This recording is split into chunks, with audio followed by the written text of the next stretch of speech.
तो अपन गैस की तरफ बढ़ रहे थे, Sir, लिक्विड we तो शायद। will study the properties of gas. Yes, sir. We have to start from the properties of तो gas. गैस में हमने ये तो बता देता ना गैस क्या होती है। Yes, sir. Yes, yes, सबको sir. पता है? Yes, sir. Yes, sir. Yes, sir. तो Muskan Gupta will tell what is gas.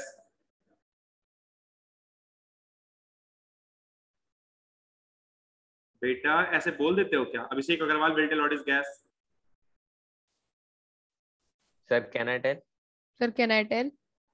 बेटा अभी आप सब, अब मैं रैंडमली पूछ रहा हूँ तो आप में कुछ बच्चे नहीं बता रहे हैं, तो ऐसे फिर नहीं चलेगा ना। नहीं आता तो मैं डिस्कस करूंगा फिर, तो उसमें क्या दिक्कत की बात है, लेकिन एटलीस्ट बोलना चाहिए ना क्लास में। कोई नहीं, चलो। तो अपन बात कर रहे थे कुछ प्रॉपर्टीज के बारे में। तो प्रॉपर्टीज गैस की क्या होती है? क्या किसी को एक लाइन में 2-4 प्रॉपर्टी बता सकता है? Yes, does Can not I? have definite. Can I tell? Can I tell? Wali Aryan will tell. Sir, definite mass and indefinite volume and shape. Definite mass, definite volume and shape. This is gas. No, sir, indefinite volume and Okay. indefinite volume and shape and definite mass. So we are just moving with the property. Property के अंदर बेटा कुछ ज्यादा नहीं है, सब चीजें जो बताई थी उसी का उल्टा है, ठीक है। Gas contain a vessel has a definite मास, ठीक है। क्या समझ में आई बात आपकी? Yes, sir. हाँ, मैंने सॉलिड लिक्विड में कंपैरिजन करके ऑलरेडी चीजें बता दी हैं कि मास क्या होता है, क्योंकि मास कंजर्व्ड रहते हैं already. Gas do not have definite shape and volume, just because of that it can be filled in whole room. अगर आप इसको रूम में छोड़ दोगे तो पूरे रूम में डिस्ट्रीब्यूट हो जाती है। आपको मैंने कल भी ये चीज बताया हुआ गैस के बारे में। तो डिस्ट्रीब्यूशन की वजह से इसका शेप नहीं बदल पाता, और वॉल्यूम के बीच Sir, में diffusion is very high. हाँ, क्योंकि उसके बीच में स्पेस इतना ज्यादा हो जाता है कि आप वॉल्यूम भी कैलकुलेट सेपरेटली नहीं कर सकते, इसलिए वॉल्यूम उसका बढ़ा ही रहता है हमेशा। तो वॉल्यूम ऑलरेडी वो बढ़ जाता है, और शेप जो होता है वो भी चेंज, वो तो चेंज ऑलरेडी हो जाएगा। कंटेनर में रखोगे तो कंटेनर का शेप होगा, अगर उसको आप रूम में रखोगे तो रूम का शेप होगा। एटमॉस्फेयर में जाएगी तो एटमॉस्फेरिक शेप लेकर कैसे घूमेगी, उसका कोई पार्टिकल उसके कहाँ घूम रहे हैं कुछ पता नहीं, बस काइनेटिक एनर्जी उसकी बहुत ज्यादा होती है और बस इधर उधर टकराते रहते हैं। आपको पता नहीं होगा आपका जो रूम है ना, ये आपका रूम है, इसमें क्या होता है, कभी कभी आप देखते होंगे कि रूम आपका बंद है। अगर बंद रूम है तो इसमें अगर बाहर से हवा पास नहीं हो रही है, तो आप जैसे बाहर से अगर हवा नहीं आ रही है, अगर बंद रूम है तो बंद रूम में गर्मी बढ़ जाती है। क्या किसी को रीजन है इसका पता है? Yes, sir. Sir, because Sir, of because kinetic energy produces heat. Sir kinetic energy की वजह से सर जो सर गैस के मॉलिक्यूल्स होते हैं उनमें सबसे ज्यादा काइनेटिक एनर्जी होती है। Anyone else? Yes, sir. There is a one more reason because of CO2. Sir, because kinetic energy produces heat. Okay, Sir, anyone because else? of kinetic energy and the external heat from the sun. Sir, because of no ventilation. Okay, just fine. Because- Mute yourself. Just mute yourself. Okay, I'm just muting you, all of you. No problem. तो देखो होता क्या है कि एक तो external source जो होता है सनलाइट का, वो भी इसके लिए रिस्पॉन्सिबल है, जो आपके अंदर हीट दे सकता है। लेकिन मान लो घर के ऊपर मान लो 4-5 मंजिल है, या फिर 4-5 मंजिल ऊपर घर बना हुआ है, और उसमें एक सबसे नीचे वाले आप बात कर रहे हैं बीच में, तो वहां पर सनलाइट का तो बहुत ज्यादा फर्क नहीं पड़ेगा। तो यहाँ पर होता क्या है बेटा कि जो गैसियस पार्टिकल होते हैं गैस के, ये क्या करते हैं, इसके अंदर मूव करते रहते हैं बहुत तेजी के साथ, क्योंकि इसके अंदर काइनेटिक एनर्जी बहुत अच्छी होती है। अब ये मूव करते हैं, मूव करने के बाद ये इसकी वॉल के साथ टकराते रहते हैं, वॉल के साथ टकरा के बैक होते हैं, वॉल के साथ टकरा के बैक होते हैं। अगर बाहर से अगर नहीं दिया इसको एनर्जी, यानी बाहर से अगर इसमें एयर नहीं आई, फिल्टर्ड एयर नहीं आई, कम अगर फिल्टर बाहर से आई, तो इसका मतलब थोड़ा सा कोल्ड जो कूल एयर होगी, या जो ऐसे विंड ब्लो हो रही है उसमें उतनी गर्माहट नहीं होगी, वो नॉर्मल वाली आएगी, इसके साथ मिक्स करके थोड़ा थोड़ा इसको ठंडा करने की कोशिश करेगी। लेकिन क्योंकि बाहर से बहुत ज्यादा अमाउंट में आती रहती है, जो अगर आप एक खिड़की भी खोल देते हो तो लगातार अमाउंट में पास होती रहती है बाहर से गैस, या जो एयर होती है। लेकिन अंदर वाली जो है बार बार वो वॉल से टकराएगी, वॉल से बार बार टकरा करके अपनी काइनेटिक एनर्जी को इंक्रीज करेगी।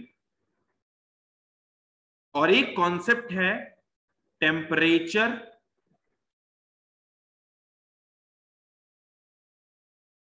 is directly proportional to kinetic energy. Directly proportional का मतलब क्या हो बेटा, अगर काइनेटिक एनर्जी बढ़ेगी तो टेम्परेचर बढ़ेगा। आपकी बॉडी में भी अगर आप अपनी बॉडी को लेकर के बहुत तेज भाग रहे हो तो आपकी बॉडी से पसीना निकलने लग जाता है, जस्ट बिकॉज ऑफ दैट कि आपकी बॉडी वर्किंग कंडीशन में काइनेटिक एनर्जी, आपके पार्टिकल भी मूव कर रहे हैं, वो इंटरनली तो मूव नहीं कर रहे लेकिन एक्सटर्नली आपको फील हो रहा है, तो पसीना बहुत ज्यादा आने लग जाता है, जस्ट बिकॉज ऑफ दैट कि टेम्परेचर बॉडी का इंक्रीज करने लग जाता है, क्योंकि इसकी काइनेटिक एनर्जी बढ़ जाती है। और काइनेटिक एनर्जी जो होती है वो रिस्पॉन्सिबल होती है टेम्परेचर बढ़ाने के लिए, और वो डायरेक्टली प्रोपोर्शनल भी होती है। तो क्या बात आपको समझ में आई? सबके समझ में आ रही है? मे बी सबके समझ में आ रही हो, चैट बॉक्स में बता देना। ठीक है, ठीक है। Gas are highly compressible because intermolecular spaces on them very very large as compare to solid and liquid. Gas जो होती है बहुत बहुत ज्यादा कंप्रेसिबल होती है। ऑलरेडी मैंने बताया इसको, सॉलिड, लिक्विड और गैसेस को तीनों को डिफाइन किया। कंप्रेसिबिलिटी गैस में ज्यादा होगी क्योंकि उसके मॉलिक्यूलर स्पेस बहुत ज्यादा होता है। एक दूसरे को वो अगर मान लो आप एक्सटर्नल फोर्स लगा करके अगर आप डाल रहे हो, इसलिए मैंने आपको सॉलिड लिक्विड बहुत अच्छे से बताया ताकि आपको गैस में ज्यादा मेहनत ना करनी पड़े। अगर मान लो आप इसको ऊपर से कंप्रेस कर रहे हो किसी चीज से, तो कंप्रेस होने में दिक्कत थोड़ी बहुत तो आएगी क्योंकि गैस है, पार्टिकल ऑलरेडी है इसके अंदर, लेकिन कंप्रेशन इसमें as compare to liquid and as compare to solid, इसका जो कंप्रेशन होगा वो ज्यादा होगा, जस्ट बिकॉज ऑफ दैट इसके बीच में इंटरमॉलिक्यूलर स्पेसेस बहुत ज्यादा हैं। कल भी ये चीज हमने डिस्कस करी थी, ठीक है। उसके बाद density of gas is extremely small as compare to solid and liquid.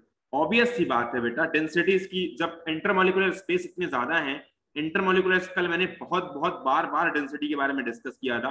अगर इंटरमॉलिक्यूलर स्पेसेस बहुत ज्यादा हैं, पार्टिकल दूर दूर हैं, तो ऑब्वियस सी बात है कि इसकी डेंसिटी जो होगी वो कम आएगी क्योंकि पार्टिकल बहुत दूर दूर है और डेंस उतना ज्यादा। डेंस का मतलब होता है एक पर मीटर क्यूब में जितने ज्यादा पार्टिकल आ जाएं, ठीक है, उसको ही बोलते हैं डेंसिटी। जितने पार्टिकल आएंगे उतना मास होगा, इसीलिए मास अपॉन वॉल्यूम उसका फॉर्मूला भी होता है, ठीक है। Intermolecular forces are negligible. Obvious सी बात है कि अगर आप सिलेंडर को खोल रहे हो और सिलेंडर पूरे रूम में फैल जा रहा है, अगर इंटरमॉलिक्यूलर स्पेस होता तो सिलेंडर को खोलने के बाद क्या दिक्कत थी, आराम से इंटरमॉलिक्यूलर फोर्स से अपना रुका हुआ होता गैस पार्टिकल, आराम से कहीं घूमने ही नहीं जाता। लेकिन जैसे ही आप सिलेंडर को खोलते हो पूरे रूम में गैस क्या होती है, फैल जाती है। क्यों फैल जाती है? क्योंकि उसमें इंटरमॉलिक्यूलर स्पेस बहुत ही कम होता है, ठीक है। और इंटरमॉलिक्यूलर स्पेस कम होना it's not good for that, okay, not good for gas, just because of that intermolecular force of attraction अगर नहीं है तो फिर उसमें फ्लुएंसी नेचर आ जाता है, वो फ्लो करने लग जाता है। इनफैक्ट ये तो ब्लो करती है, एयर तो ब्लो भी करती है जो गैस होती है आपके पास, ठीक है बेटा। So sir is it difficult to compress gas then solid? बेटा कैसे, आपको कल से मैं बता रहा हूं वो चीजें। सॉलिड है ये लिक्विड है और ये गैस है। इसको आप ऊपर से कंप्रेस करोगे तो कंप्रेशन में दिक्कत नहीं आएगी, सॉरी दिक्कत बहुत ज्यादा आएगी। इसको कंप्रेस करोगे तो दिक्कत नहीं आएगी क्योंकि इसकी स्पेस बहुत कम है, मॉलिक्यूल्स बहुत पास है। अरे यार ग्लास में आप मिट्टी ले लो और एकदम ठूस के भर दो, फिंगर डाल के बिल्कुल एकदम ठूस के भर दो। अब भरने के बाद ऊपर से आप कंप्रेस करो, इसको कहां से कंप्रेस हो जाएगा, कितना कंप्रेस होगा, क्योंकि सॉलिड में स्पेस अंदर तो बचेगा नहीं। अब लिक्विड में वही काम करोगे, थोड़ा सा कंप्रेशन आएगा, मे बी थोड़ा फ्लुएंसी इधर उधर चली जाए क्योंकि उसमें थोड़ी बहुत चीजें जो उसके बीच में पार्टिकुलर के बीच में जो पार्टिकल होते हैं, पार्टिकल के बीच में इंटरमॉलिक्यूलर अट्रैक्शन और इंटरमॉलिक्यूलर फोर्स जो होता है लिक्विड में थोड़ा सा कम हो जाता है और ये दूर होते हैं, ठीक है। और गैस में बिल्कुल ही कम हो जाता है और ये बहुत ही दूर होते हैं। इस वजह से इसमें कंप्रेसिबिलिटी हाई होती है और ये कंप्रेस किया जा सकता है, ठीक है। आई होप कि आप लोगों को समझ में आया होगा, दिक्कत नहीं हुई होगी क्योंकि मैंने कल भी डिस्कस किया था सब चीजें। Gas expand to large extent when heated, it's obvious, temperature बढ़ेगा तो एक्सटेंट होगा। कल भी बताया मैंने, सॉलिड कम एक्सपैंड करता है, लिक्विड थोड़ा सा ज्यादा और गैस बहुत ही ज्यादा एक्सपैंड करता है। Gases diffusion one another rapidly to form the homogeneous mixture. आपको मैं ऑलरेडी बता चुका हूं, ब्रोमीन ब्रोमीन का एक्सपेरिमेंट करा सकता हूँ, करा चुका हूँ कि डिफ्यूज कितना ज्यादा होता है, एयर में तुरंत जाकर के मिल जाता है, वो पता ही नहीं चलता कि कितनी जल्दी मिल गया, और कलर को भी चेंज कर देता है। तो डिफ्यूजन गैस के अंदर बहुत ज्यादा होता है। अब आपको एक सीरीज है आपके उसमें आपके जो आपको डीबीपी है उसके अंदर एक टेबल दी हुई है, टेबल को आप पढ़ना, कोई दिक्कत है तो टेबल में वो आप अपन को डिस्कस करना होगा। काइनेटिक एनर्जी वगैरह सब बता दी मैंने, डिफ्यूजन बता दिया, डेंसिटी बता दी, शेप एंड वॉल्यूम बता दिया, कंप्रेसिबिलिटी क्यों ज्यादा है ये भी बता दिया, नेचर बता दिया, वेरी हार्ड रेजिड ये तो ऑलरेडी आपको पता ही था, इंटर पार्टिकल फोर्सेस भी बता दिए, और बार बार डिस्कस करता रहा हूँ, इंटर पार्टिकल स्पेसेस बता दिए, ये भी बार बार डिस्कस करता रहा हूँ, आप एक बार सीरीज को पढ़ना, ठीक है। और गैस जो होती है हाईली कंप्रेसिबल होती है जस्ट बिकॉज ऑफ दैट कि उसमें स्पेसेस नहीं होती, इसी वजह से हमारे घर में एलपीजी यूज होती है, liquid petroleum gas, liquefied petroleum gas, it is use to for our, ये हमारे घर में कुकिंग के लिए यूज की जाती है। जो एलपीजी होती है इसमें कंप्रेसिबिलिटी की वजह से ही होता है। देखो आजकल क्या होता है, आपके घर में एलपीजी यूज होती है, एलपीजी का क्या यूज, एलपीजी क्या होता है, एक सिलेंडर होता है, अगर इस सिलेंडर में केवल गैसियस फॉर्म में गैस को भर दिया जाए तो कितना आ पाएगा बताओ बेटा, वेट ही नहीं आएगा उसका, तो आराम से थोड़ी दूर में भरेगी, पता लगा कि 1 किलो गैस हुई कि नहीं हुई पता नहीं चल रहा है अगर इस सिलेंडर में अगर गैस भर दी जाए तो। लेकिन अगर इसी सिलेंडर में हम क्या करते हैं, इसी गैस को लिक्विफाई करते हैं कंप्रेस करके और लिक्विड गैस करते हैं, जो बहुत ही ज्यादा मतलब उसका नॉर्मल टेम्परेचर रूम टेम्परेचर पे ये गैस में कन्वर्ट हो रही होती है पेट्रोलियम, और आपका पेट्रोल भी क्या होता है नॉर्मल टेम्परेचर में लिक्विड से गैस में कन्वर्ट हो जाता है।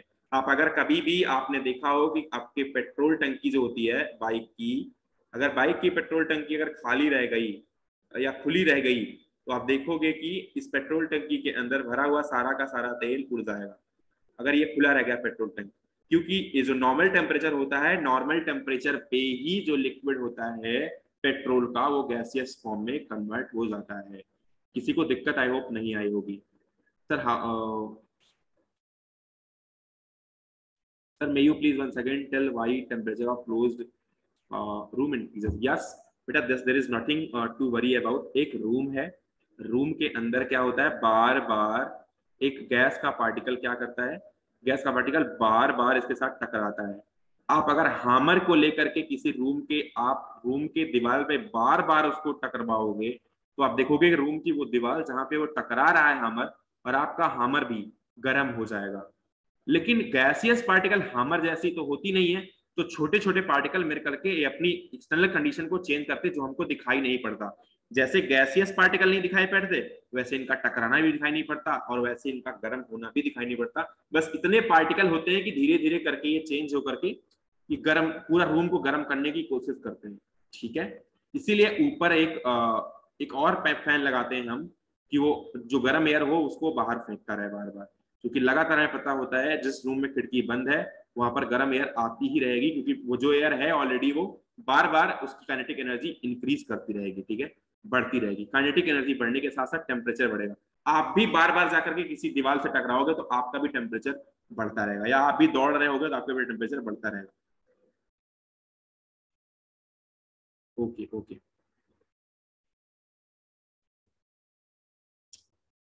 इंटरमॉलिक्यूलर स्पेस में वैक्यूम कह सकते हो कि वो होता है, लेकिन इंटरमॉलिक्यूलर स्पेस का मतलब वैक्यूम ही नहीं होता। अब अगर सॉलिड के बीच में अगर इंटरमॉलिक्यूलर फोर्स अगर मान लो सॉलिड के अंदर इंटरमॉलिक्यूलर स्पेसेस हैं तो इसका मतलब इसमें एयर भी हो सकती है, तो वैक्यूम नहीं कह सकते उसको हम सीधे, ठीक है। चलो बात करते हैं प्लाज्मा के बारे में। प्लाज्मा आपके टॉपिक का एक इंपॉर्टेंट, 9th क्लास में आप अगर आए हो तो 9th क्लास में आप प्लाज्मा सीखने के लिए आए हो, क्योंकि आप अगर सॉलिड स्टेट और लिक्विड स्टेट में केवल रह गए तो आप चीजें आपकी कंफर्म नहीं हो, क्योंकि आपने ऑलरेडी सॉलिड, लिक्विड और गैसियस सीखा हुआ है, ठीक है। तो मैं आपको अनम्यूट कर रहा हूँ, और आपको अनम्यूट करने के साथ साथ मैं प्लाज्मा ट्राई करूंगा कि पढ़ाऊं ठीक से।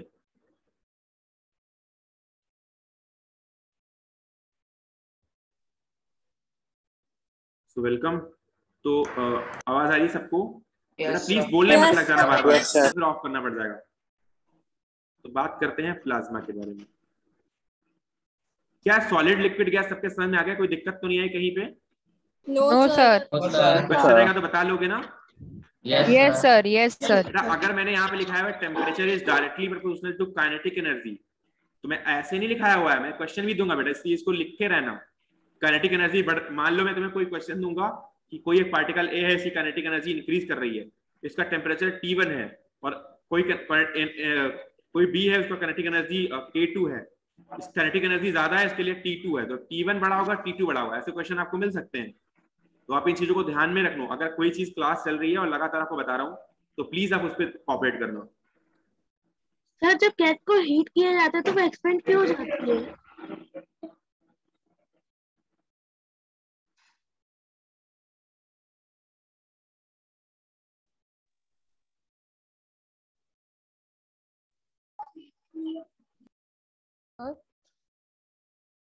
Sir, your mic is muted. Please don't shout. He would come in 1-2 minutes. बेटा please wait, I mean a minute, please wait.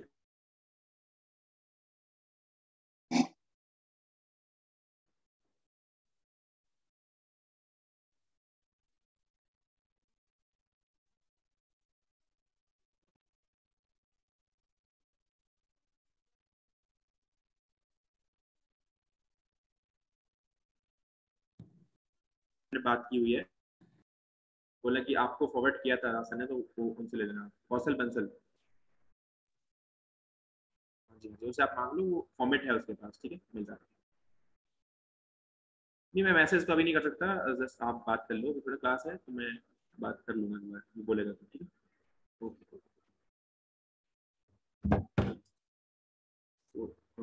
Hello या तो आपको सॉलिड लिक्विड गैस में शायद कोई दिक्कत नहीं आई होगी, मे बी। सर गैस को हीट किया जाता है तो उसमें एक्सपेंड क्यों हो जाती है? बेटा इंटरमॉलिक्यूलर फोर्स ऑफ अट्रैक्शन कम हो जाता है, किसी भी चीज को अगर आप हीट करोगे तो टूट जाएगा। अब आप अगर मान लो कोई एक बॉन्ड है आपके बीच में, अगर कोई बॉन्ड है, दो चीज के बीच में बॉन्ड है, अगर आप उसको हीट करोगे नीचे से, अगर टेम्परेचर बढ़ाओगे तो ऑब्वियस सी बात है इसका बॉन्ड टूट जाएगा। जब बॉन्ड टूट जाएगा तो ये बढ़ेगा, इधर उधर की तरफ भागेगा, अब भागेगा तो समझ लो एक्सपेंशन आएगा। बात समझ में आई बेटा? अगर सॉलिड ही था, मान लो सॉलिड पार्टिकल ही था, सॉलिड पार्टिकल को ही आपने नीचे की तरफ से अगर हीट करना स्टार्ट किया तो क्यों ये लिक्विफाई हुआ?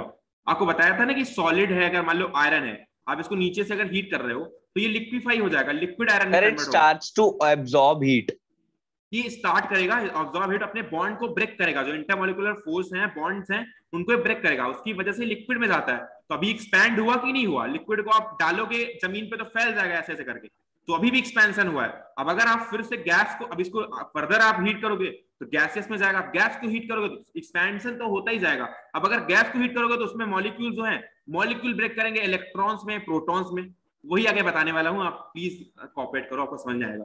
क्या कोई दिक्कत है अभी सॉलिड लिक्विड गैस में किसी को? No sir. T1 T2 क्या बता? ओके ओके, T1 T2 बेटा, अगर मैंने बोला था कि काइनेटिक एनर्जी जो रखेंगे तो वो बेटा, काइनेटिक एनर्जी जो है वो डायरेक्टली प्रोपोर्शनल टेम्परेचर के, अगर काइनेटिक एनर्जी आप बढ़ाओगे तो टेम्परेचर बढ़ेगा। ऐसे क्वेश्चन आपको मिल सकते हैं T1 T2, वो आपको ऑब्वियसली आपको नॉर्मल क्वेश्चन होंगे यार, मैंने बता दिया temperature directly proportional kinetic energy होता है, अगर काइनेटिक एनर्जी बढ़ेगी तो टेम्परेचर बढ़ेगा। अब आपको ये T1 T2 में क्वेश्चन आ सकता है, फोम के किस स्टेट ऑफ मैटर में आएगा? क्या बेटा? फोम सर मिक्स फॉर्म्स बेटा, वो मिक्स फॉर्म्स होती है, मैं उसको भी डिस्कस करूंगा, प्लीज कॉपरेट। प्लाज्मा अभी पढ़ाने तो नहीं, तो आज भी नहीं हो पाएगा सर। या बोलो सर गैस की प्रॉपर्टी सर आप एक बार रिपीट कर सकते हैं? बेटा ठीक है अरे यार रिकॉर्डिंग मिल जाएगी बेटा, रिकॉर्डिंग मिल जाएगी, मैंने ऑलरेडी सब कुछ दिया हुआ है यार। अगर उसके बाद भी है तो मैं आपको पार्टिकुलरली एक एक्स्ट्रा क्लास लेके बता दूंगा। क्या नेटवर्क कट गया था, तो मैं आपको रिकॉर्डिंग दे दूंगा बेटा। ओके सर, ठीक है, चलो प्लाज्मा की बात करते हैं। देखो बेटा, अब प्लाज्मा क्या था? अभी तो हमने 3 स्टेट ऑफ मैटर के बारे में बात की। अब प्लाज्मा क्या होता है? मान लो आपने एक कंटेनर में गैस ली, ठीक है, पहले आपने क्या किया था? सॉलिड लिया था, तो ये था सॉलिड। प्लीज अपने माइक को म्यूट रखना, तो मैं म्यूट करूंगा, टॉपिक अच्छा है इसलिए मैं आपको अनम्यूट कर दिया है। सॉलिड, फिर लिया लिक्विड, फिर ये बन गया गैस। आपने इसको टेम्परेचर दिया, तो टेम्परेचर बढ़ाया तो ये बन गया लिक्विड के अंदर। लिक्विड का टेम्परेचर जब बढ़ाया तो ये बन गया गैस के अंदर। अब आप बताओ, अगर गैस का टेम्परेचर आप बढ़ाने लग गए प्लाज्मा तो गैस पहले तो आयनाइज्ड हो जाएगी। आयनाइज्ड फॉर्म जो होती है गैस की, ये आयनाइज्ड फॉर्मेट में अगर आ जाएगी तो इसी को हम बोलेंगे प्लाज्मा। जो गैस को फर्दर अगर हमने अगर हीट कर दिया तो आयनाइज्ड का मतलब हुआ कि कोई भी गैस है पॉजिटिव नेगेटिव आयन में ब्रेक हो गई है। ये मान लो पॉजिटिव आयन नेगेटिव आयन में क्या होती है, ब्रेक हो गई है, तो इसको हम क्या बोलेंगे, प्लाज्मा। ये जो मैटर आएगा ना, एक नया पार्टिकल बन के आएगी, अभी गैसियस फॉर्मेट में भी थी पर गैसियस फॉर्मेट के अंदर के जो पार्टिकल्स थे वो ब्रेक हो चुके हैं, उनको हम अब बोलेंगे कि ये प्लाज्मा मैटर है। ठीक है, it's a type of plasma. अब मैं अगर बात करूं, अब अगर डिफिनीशन लिखो तो मैं आपको पहले डिफिनीशन लिखाता हूं, व्हाट इज प्लाज्मा। डिफिनीशन लिखो। Sir, what is breaked into positive and negative ions? I'll be telling you everything, beta. Please cooperate. I'll be telling you number of things. Yes, yes. Sir जैसे अपन gas को heat करते हैं तो फिर वो जो मतलब वाटर को हीट करते हैं तो सर वाटर वेपर में बन जाती है, फिर जो वो लेटेंट हीट क्या होता है उसमें? बेटा लेटेंट हीट होती है, लेटेंट हीट क्या होता है मैं आपको बता देता हूँ, आपके सिलेबस में है कि नहीं पता नहीं, आपको फिजिक्स में बताया जाएगा। सर है लेटेंट हीट। एक होती है स्पेसिफिक हीट, एक होती है लेटेंट हीट। फिजिक्स का शायद चैप्टर है ये, लेटेंट हीट है, स्पेसिफिक हीट और लेटेंट हीट। तो लेटेंट हीट क्या होता है बेटा, जैसे आपने 0 डिग्री, बहुत इंपॉर्टेंट चीज है लेटेंट हीट, सबसे हीट में सबसे इंपॉर्टेंट चीज लेटेंट हीट होती है, ये सबको आपको पता होना चाहिए, क्योंकि जो आपका स्पेसिफिक हीट है उसके लिए तो बेटा प्लीज वेट यार, please wait, I am telling you ना, प्लीज वेट। अगर स्पेसिफिक हीट के बारे में बात कर रहा हूं तो ये है ms डेल्टा टी, इसका तो डायरेक्ट फॉर्मूला होता है, वो आपको मैं अलग से बता दूंगा, लेकिन पहले लेटेंट हीट की बात करते हैं। लेटेंट हीट क्या होता है, मान लो कोई आइस है, आइस जो बनता है ये 0 डिग्री सेंटीग्रेड पे बनता है, जब ये वाटर में कन्वर्ट होता है तो सबसे पहला टेम्परेचर वाटर का होता है, वो होता है 0 डिग्री सेंटीग्रेड। क्या होता है, वाटर भी 0 डिग्री सेंटीग्रेड पे आता है और ये आइस भी 0 डिग्री सेंटीग्रेड पर रहता है। 0 डिग्री सेंटीग्रेड से जब ये पिघलना स्टार्ट करता है तो एक वाटर फॉर्मेट में जाता है जो कि 0 डिग्री सेंटीग्रेड का होता है। उसके बाद फर्दर ये water 1 degree centigrade, 2 degree centigrade, 3 degree centigrade चढ़ने लग जाता है, लेकिन सबसे पहले ये चेंज होता है 0 डिग्री सेंटीग्रेड के आइस से 0 डिग्री सेंटीग्रेड के वाटर में। आर यू गेटिंग मी और not? Yes sir. Yes, sir. Everyone is getting me? Yes, sir. Okay, तो बेटा जो ये आप बताओ कि ये चेंज तो हो गया 0 डिग्री सेंटीग्रेड से 0 डिग्री सेंटीग्रेड के वाटर में, लेकिन हम बचपन से पढ़ते आ रहे हैं कि जो फेज चेंज होती है, मान लो अगर सॉलिड से लिक्विड में जा रहे हैं, लिक्विड से गैस में जा रहे हैं, या गैस से हम आयनाइज्ड फॉर्म में जा रहे हैं, तो हमेशा फेज चेंज क्या होती है, टेम्परेचर बढ़ने पे ही होती है, घटने पे होती है।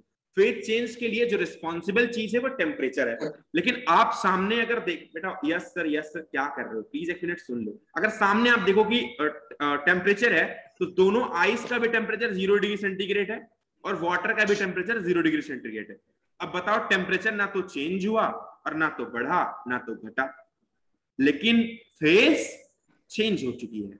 तो यहां पर कोई ना कोई लैटेंट हीट यूज हुई है। लैटेंट हीट का मतलब होता है गुप्त ऊष्मा।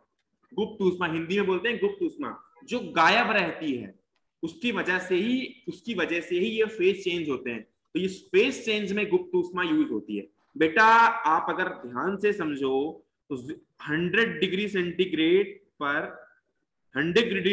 पर वाटर होता है। फिर एक एग्जांपल दे रहा हूं लेटेंट हीट के लिए, अब दे रहा हूं बेटा तो पूछूंगा भी लेटेंट हीट। अब ऐसा नहीं कि एग्जाम में नहीं आएगा, लेटेंट हीट अगर पढ़ा रहा हूं तो वो भी पूछ सकता हूं, तो प्लीज ध्यान से पढ़ना। लेटेंट हीट अगर अब 100 डिग्री सेंटीग्रेड का वाटर है, अब आपने इसको वेपर में चेंज किया,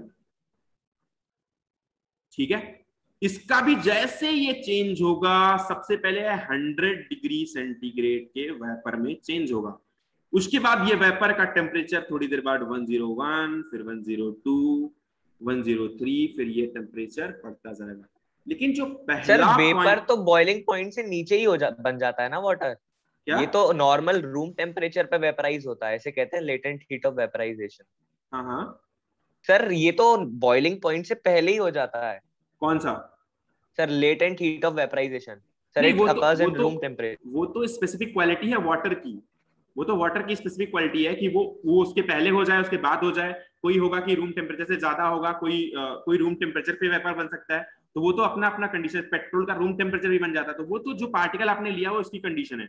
लेकिन मैं एक जो आपको लैटेंट हीट का कॉन्सेप्ट बता रहा हूँ, वो एक नॉर्मल कॉन्सेप्ट बता रहा हूँ, लाइक कि यहाँ पर वाटर भी ले सकते हो, कोई XYZ भी ले सकते हो। जो मैं कॉन्सेप्ट बताना चाहता हूँ वो ये है कि ये 100 डिग्री सेंटीग्रेड के एक स्टेट से, यानी कि लिक्विड स्टेट से ये 100 डिग्री सेंटीग्रेड के गैसेस स्टेट में गई है।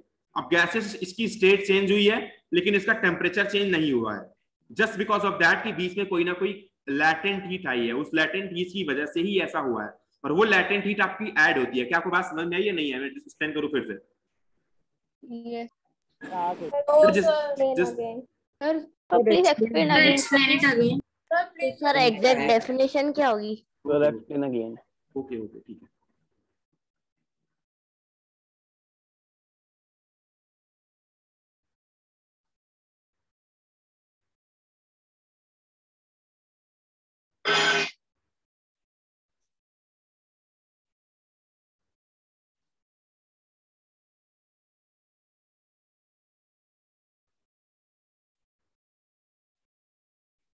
देखो बेटा, अब ये वाटर है, मान लो आपने इसको, आपके पास घर में वाटर होगा, मान लो नॉर्मल टेम्परेचर पे आप जो नल में पानी निकालते हो, या जो आपको पानी मिलता है वो लगभग 37 डिग्री या फिर 35 डिग्री मैक्स टू मैक्स गर्म होकर के भी आता होगा। मतलब अगर नॉर्मली अगर वो धूप से हीट हो रहा है तो 35-37 डिग्री सेंटीग्रेड के आसपास हीट करके रहता होगा।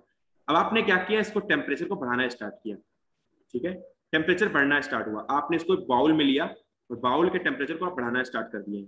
अब टेम्परेचर बढ़ाते बढ़ाते आप 98-99 तक पहुंच गए हो, ठीक है। 98-99 तक मान लो इसने अपना वेपोराइजेशन नहीं किया। वैसे तो बहुत सारे पार्टिकल होंगे जो पहले ही वेपोराइज हो जाएंगे, लेकिन एक अगर मैं स्टैंडर्ड कंडीशन बताऊं एक लिक्विड की, मान लो 99 तक वेपर नहीं बना, क्योंकि इसकी जो इसका बॉइलिंग पॉइंट होता है वो 100 डिग्री सेंटीग्रेड होता है। तो अगर मान लो अपने बॉइलिंग पॉइंट तक ये रुका रहा, वेपोराइज नहीं हुआ, तो आपने मान लो 99.5 तक आप गए, आपका वेपोराइजेशन नहीं हुआ। तो जैसे ही आप 100 डिग्री सेंटीग्रेड पर गए, ये वेपोराइज हो गया। वेपोराइज होकर के इसने वेपर बनाई। वेपर का जो टेम्परेचर है वो भी क्या होगा, इनिशियली वो 100 डिग्री सेंटीग्रेड ही होगा। थोड़ी देर में ये टेम्परेचर जो है 100 डिग्री सेंटीग्रेड से बढ़ेगा तो 101 हो जाएगा, 102 हो जाएगा। लेकिन कहने का मतलब ये था कि स्टार्ट में ये लिक्विड था, आपने इसको 100 डिग्री सेंटीग्रेड पे लिया, ये कन्वर्ट हो गया गैस में, अब भी 100 डिग्री सेंटीग्रेड है, लेकिन ये फेज चेंज कर चुका है और टेम्परेचर चेंज नहीं किया है। इस स्टार्ट की बात कर रहा हूं गैसियस फॉर्म की, जैसे ही गैसियस फॉर्म में बना है तुरंत का टेम्परेचर मैं कैलकुलेट कर रहा हूं कि उतना ही टेम्परेचर है। मतलब फेज चेंजिंग में टेम्परेचर चेंज नहीं हो रहा है, तो मतलब कुछ ना कुछ एक्स्ट्रा हीट आई होगी बीच में, क्योंकि अलग से कुछ बात तो है इसमें। अगर इसने अपने टेम्परेचर को चेंज नहीं किया और एनर्जी को बढ़ाने के लिए केवल टेम्परेचर रिस्पॉन्सिबल है, यानी कि स्टेट को चेंज करने के लिए केवल टेम्परेचर रिस्पॉन्सिबल है, फिर भी इसने टेम्परेचर को चेंज नहीं किया है, इसका मतलब कोई ना कोई गुप्त रूप से इसको चेंज करने की कोशिश कर रहा है, कोई आंतरिक रूप से इसमें क्वालिटी है जो चेंज करने की कोशिश कर रहा है। तो अपनी अपनी अलग अलग क्वालिटी होती है। वेपर के लिए अलग लैटेंट हीट होती है, और लिक्विड के लिए अलग, सॉलिड फॉर्म से लिक्विड फॉर्म के लिए जाने के लिए अलग लैटेंट हीट होती है, तो वो अलग अलग क्वालिटी है। मेरा बताने का मतलब ये था कि आपको पता हो जाए कि लैटेंट हीट होता क्या है। क्या समझ में आया सबके? Yes sir. यस सर, अब समझ में आ गया। ओके। जो सर लेटेंट हीट हमारे सराउंडिंग में रहती होगी बेटा, वो क्वालिटी होती है फेज चेंजिंग में पार्टिकुलर सब्सटेंस की। लाइक आइस की कुछ अपनी लैटेंट हीट होती है, वाटर की कुछ अपनी लैटेंट हीट होती है, उसकी एग्जैक्ट वैल्यूएशन होती है। वो शायद फिजिक्स का आपका टॉपिक है, आपको पढ़ाया जाएगा, टेंशन मत लो। चलो, तो हम प्लाज्मा की बात कर रहे थे, ठीक है। तो अगर हम प्लाज्मा की डिफिनेशन लिखें तो पहले तो प्लाज्मा को डिफिनेशन लिख लो। लिखो बेटा डिफिनेशन। बेटा समझ में आ रहा है ना कि मैं धीरे धीरे चलूं और भी? सर समझ में आ रहा है। सर समझ में आ रहा है। आ रहा है समझ में। Okay okay. तो प्लाज्मा क्या होता है? When we heat, when we gives heat to the gas and we increased it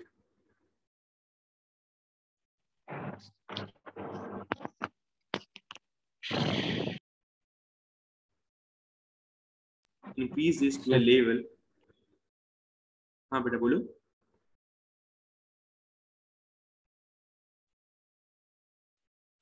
Gas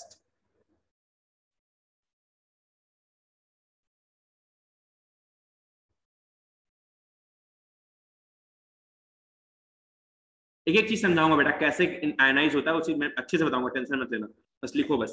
That in its molecules, then gas ionized in its molecules and ions. This ionized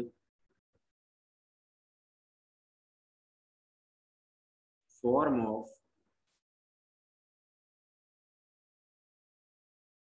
gas is called as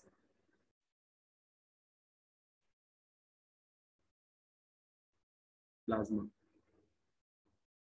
पहले तो आप practical example ले लो, फिर उसके बाद आपको समझ में आएगा. देखो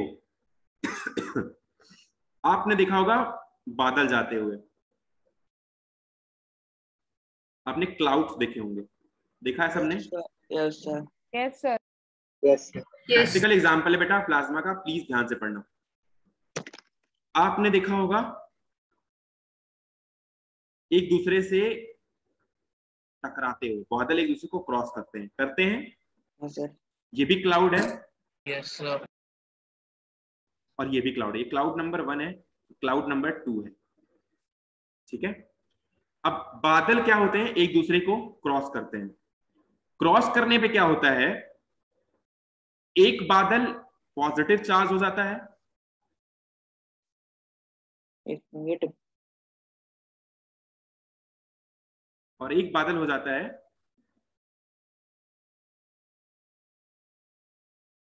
negative charge. Sir how? Just because of the nature of charged particle and also in the Badal's, जो बादल होते हैं उनमें आयनाइजेशन की क्वालिटी होती है, वो जैसे ही टकराते हैं एक दूसरे के साथ वो अपने. थंडर स्टॉर्म भी इसी से होता है ना? क्या सर थंडर स्टॉर्म मतलब Yes. जो लाइटिंग वगैरह होती है? Yes sir. बेटा पहुंचने दो यार, क्यों बार बार बात करते हो यार, म्यूट कर दो क्या यार, बता रहा हूं मैं वही चीज पहुंच रहा हूं, तो प्लीज वेट करो ना, मैं बताऊंगा वहां तक पहुंच रहा हूं ना बेटा, प्लीज वेट करो. क्योंकि इसका टेम्परेचर जो होता है अच्छा खासा होता है, एक वेपर फॉर्म में होता है, जो नीचे से ऊपर जाती है ना ये वेपर्स, तो ये वेपर फॉर्म में ही ऊपर होता है, टेम्परेचर ठीक ठाक होता है उसका. ये क्या करता है अपने फॉर्म में ये आयनाइज रहता है, कोई निगेटिव बादल हो जाता है क्लाउड और कोई पॉजिटिव चार्ज हो जाता है. एक तो पॉजिटिव चार्ज क्लाउड हो जाता है और एक निगेटिव चार्ज क्लाउड हो जाता है. अब करता क्या है, मान लो आपके पास एक बादल मिल गया जो पॉजिटिव चार्ज है, ये मान लो एक बादल है और ये है पॉजिटिव चार्ज.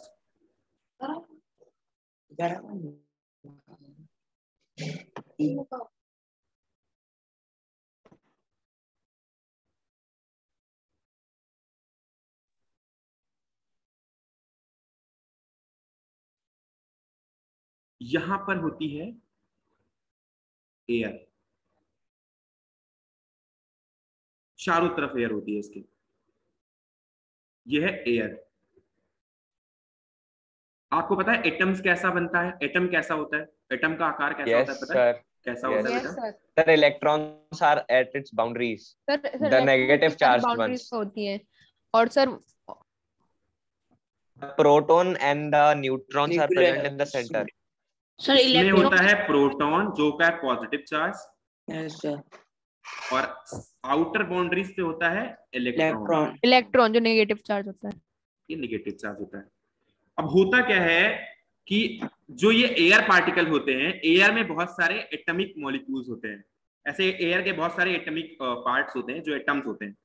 तो एक एटम नहीं होता कहीं पे, वो बहुत सारे एटम बॉन्डेड होते हैं, मॉलिक्यूल्स और एक तरह के सब्सटेंस होते हैं या पार्टिकल्स होते हैं, बोल सकते हैं उसको. तो होता क्या है कि जैसे ये किसी एक, मान लो एक एटम के बारे में बता रहा हूं, बाकी सारे एटम का समझ लेना. जैसे मान लो ये क्या किया, यहां से ये गुजरा, क्या गुजरा सर? वेट करो, यहां पर है पॉजिटिव चार्ज सेंटर पे और यहां पर है निगेटिव चार्ज बाउंड्रीज पे. होता क्या है कि जैसे ये वाला जो फॉर्मेट है, जैसे मान लो बादल इस एयर पार्टिकल के बगल से गुजरा, पर एयर पार्टिकल ये है एटॉमिक मॉलिक्यूल्स, ठीक है। अच्छा, एक चीज आपने क्या कभी सोची है, क्या आपको पढ़ाया गया है कि जो ये जो ये इलेक्ट्रॉन्स होते हैं, ये जो सेंटर से बाहर की तरफ होते हैं, ये जैसे जैसे आप सेंटर से दूर जाओगे उसकी एनर्जी बढ़ती जाएगी, ऐसा होता है, पता है? Yes sir. क्यों होता है बेटा ऐसा? नहीं पढ़ा Sir, because of more electrons present in it. बेटा फिर ध्यान से पढ़ना, क्योंकि थ्योरी बहुत अच्छी है और इलेक्ट्रॉन प्रेजेंट है। बेटा प्लीज ध्यान से पढ़ना, फिर अगर नहीं पढ़ा है तो एक बार देखो होता क्या है। अब मान लो कोई इलेक्ट्रॉन है इस वाली ऑर्बिट में और कोई इलेक्ट्रॉन है इस वाली ऑर्बिट में। इलेक्ट्रॉन नंबर 1 है नेगेटिव चार्ज, इलेक्ट्रॉन नंबर 2 है और सेंटर पर है पॉजिटिव चार्ज। ये बताओ कि एक वाला जो इलेक्ट्रॉन है ये ज्यादा स्वतंत्र है घूमने के लिए या 2 वाला इलेक्ट्रॉन? Sir, 2 वाला। क्यों? Sir, because it is the outer side of the orbit is बाहर की तरफ आउटर साइड में है सर। बेटा ध्यान से देखो, कुछ और बात है। Sir, positive and negative attract. Exactly positive और नेगेटिव अट्रैक्शन है इन दोनों के बीच में। जो 1 वाला है इसमें अट्रैक्शन ज्यादा है और 2 वाला है इसमें अट्रैक्शन कम है, इसलिए 2 वाला घूमने के लिए बहुत स्वतंत्र है, इसलिए ये क्या 1 से ज्यादा स्वतंत्र है 2 वाला। अब अगर और बड़ी ऑर्बिट की बात करोगे, यहाँ पर कोई इलेक्ट्रॉन होगा तो इसके पे अट्रैक्शन और कम आएगा, ये और स्वतंत्र है। तो जैसे जैसे आप इलेक्ट्रॉन की ऑर्बिट्स को बढ़ाते जाओगे इसमें एनर्जी की वैल्यू बढ़ती जाएगी, इसमें इलेक्ट्रॉन के पास ज्यादा एनर्जी आती जाएगी। क्या बात समझ में आ रही बेटा? तो सर जो प्रोटॉन के ज्यादा पास होगा उसका ज्यादा अट्रैक्शन होगा। हाँ, इसीलिए उसमें एनर्जी कम होगी, लेकिन जो बाहर की तरफ होगा उसमें एनर्जी ज्यादा होगी। अब मैं बताना क्या चाहता हूं, एक वक्त ऐसा आएगा जो बाहर की तरफ जो बाहर एकदम बिल्कुल बाहर पे चला जाएगा तो क्या करेगा इलेक्ट्रॉन। एक वक्त ऐसा भी आता है जब इसके ऑर्बिट को छोड़कर भाग जाता है कहीं। एक टाइम ऐसा आएगा जब अट्रैक्शन इसका कम हो जाएगा और इलेक्ट्रॉन इसके ऑर्बिट को छोड़ करके भाग जाएगा और अंदर रह जाएगा केवल पॉजिटिव चार्ज। जब तक पॉजिटिव और निगेटिव दोनों थे तब तक तो इसको न्यूट्रल करके रखा था। बात समझ में आ रहा होगी नहीं? जब तक पॉजिटिव और निगेटिव दोनों थे, मतलब सेंटर के आउटसाइड पे जब तक निगेटिव चार्ज यानी कि इलेक्ट्रॉन बैठा हुआ था तब तक पॉजिटिव को बैलेंस करके एक न्यूट्रल एटम बना रहा था और ओवरऑल एटम न्यूट्रल था। लेकिन जैसे ही इलेक्ट्रॉन भागा कहीं वैसे क्या हो जाएगा, पॉजिटिव चार्ज अंदर होने लग जाएगा। क्या बात समझ में आ रही है बेटा? Yes, sir. इलेक्ट्रॉन तो ऑर्बिट छोड़ के भाग गया, इसने अपना इलेक्ट्रॉन का अलग रूप ले लिया, ठीक है। But at the center there will be a positive charge and that positive charge will be appearing on the center. So just because of that we can see positive and negative both type of charge right now. Is it clear or not? Sir बोलो sir, एक atom में sir कितनी orbits हो सकती हैं? बेटा it's a quality of atom, you do not worry about the atom. Please यार, you do not worry about the atom. अगर आपको सोडियम की बात करेंगे, मैग्नीशियम, वो अलग अलग टॉपिक्स आएंगे बेटा, अलग अलग बताते चलेंगे, लेकिन आप वो चैप्टर 4 में बताया गया है। अच्छा, बताया भी गया है? Yes sir, there are shells KL MN. Okay तो बता देता हूँ फिर मैं। यहाँ पर K है, यहाँ पर L है, यहाँ पर M है। तो जैसे जैसे आपका इलेक्ट्रॉनिक कॉन्फ़िगरेशन बढ़ता जाएगा, हाइड्रोजन से जैसे आप ऊपर की तरफ जाओगे, मान लो आप सोडियम पे पहुंच गए, फिर आप और ऊपर चले गए, तो यहाँ पर क्या होगा, यहाँ पर इलेक्ट्रॉनिक कॉन्फ़िगरेशन बढ़ने के साथ जैसे यहाँ पर एक अकेले होता है, यहाँ पर 2 8 1 होता है, ठीक है। अब सोडियम के चैप्टर इज लाइक 2 8 8 18 18 32 32 15 8 1 होता है पोटेशियम का। आप जब देखेंगे तो यहाँ पर 8 जैसे पूरे होंगे ना, आप अगली ऑर्बिट में बढ़ गए हैं। मतलब एक इलेक्ट्रॉन जो है ये पहले वाले पे है, यार मैं रेड पेन से दिखा देता हूँ, जो ये एक इलेक्ट्रॉन हाइड्रोजन वाला है, इसमें तो एक है, ये वाला तो यहाँ आएगा हाइड्रोजन। लेकिन जब 2 8 1 है, 2 8 1, इसका मतलब क्या हुआ, पहले में 2 भर चुका है तो 2 भर जाएगा, दूसरे में 8 है तो 8 भर जाएगा, फिर तीसरे वाले में 1 इलेक्ट्रॉन है। यहाँ पे बात करेंगे सेल्स की, तो सेल्स ऐसे इंक्रीज करती रहती है। अब तो 8 8 8 2 8 8 1 है, मतलब कि 2 पोटेशियम, 2 8 10 8 18 1 19, टोटल 19 होते हैं ना, तो 2 8 8 1 है तो यहाँ पर। इसलिए मैं बोल रहा हूँ कि प्लीज यार इधर उधर की चीजें पूछोगे तो आपका कंफ्यूजन नहीं बढ़ेगा और आप फर्जी में फंसे रह जाओगे, इसलिए बता नहीं रहा हूँ। मतलब आप इतना जानो कि क्यों छोड़ रहा है वो ऑर्बिट्स को। अब आपको बता दे रहा हूँ कि ये पहला ऑर्बिट, दूसरा ऑर्बिट, तीसरा ऑर्बिट, चौथा ऑर्बिट। यहाँ पर चौथा सेल, यहाँ पर चौथा सेल ये वाला है, तीसरा सेल ये वाला है, दूसरा सेल ये वाला है, पहला सेल ये वाला है। सेल इसलिए बढ़ रही है क्योंकि इसमें नंबर ऑफ इलेक्ट्रॉन्स बढ़ रहे हैं, नंबर ऑफ प्रोटॉन्स बढ़ रहे हैं, तो ऊपर वाले सेल में ये बढ़ता जाएगा। आपको बताया जाएगा एटॉमिक स्ट्रक्चर में, टेंशन मत लो आप, ठीक है? समझ रहे हो ना बात को? एक्सक्यूज मी सर, बोलो।